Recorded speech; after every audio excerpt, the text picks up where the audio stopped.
Well, I think the opportunity is unbelievable. I think the challenges are extreme. And I think that's a fun time if you like challenges.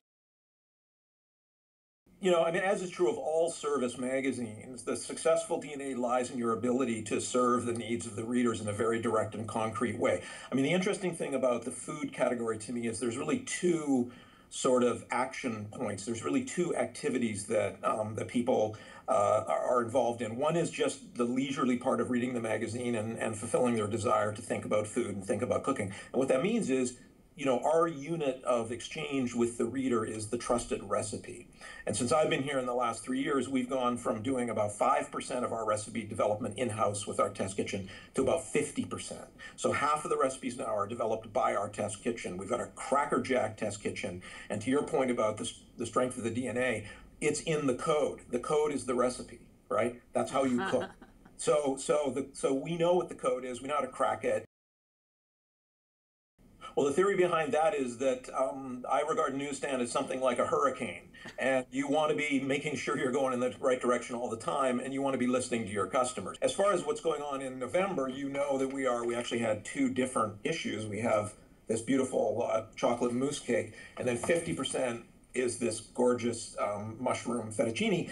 Those are alternating on newsstand. Every time you pick an issue up, you'll see the other one. Why did we do that? It's not a test. It's everywhere. The answer is there's a yin and a yang. There's a savory and a sweet to the heart of what we do. And we just thought to celebrate our very best recipes, it would be fun to have that little message sort of every time you pick an issue up. So this one was more simply to celebrate who we are, but we're constantly doing testing just to see what the hell is going on newsstand, because it is, like I said, a hurricane.